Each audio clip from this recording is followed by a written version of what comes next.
Comment c'est?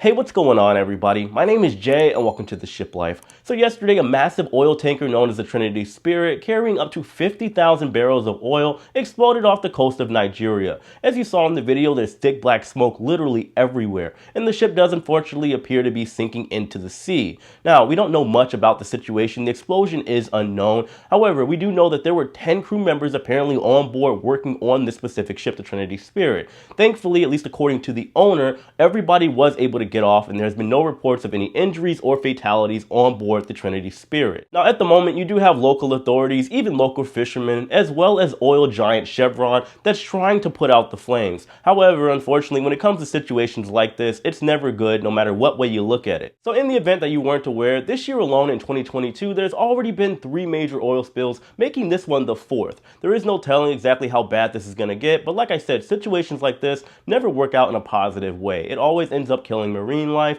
and doing unrepairable damage to the environment. However, I will be looking out for an update to see exactly how this goes. If you guys are interested, just make sure you let me know in the comment section below. Also, of course, I do want to point out that obviously for those of you that typically watch my content, I usually talk about cruising. However, my channel is called The Ship Life, so I am looking to expand to things outside of cruising. If that's something you guys might be interested in, also please let me know your input in the comment section below. I would really appreciate it. Either way, guys, I'm gonna wrap this up. On your way out, please hit that like button, subscribe if you haven't already. That way you can stay updated on everything going on within the shipping industry. I'll see you guys very soon. Take it easy.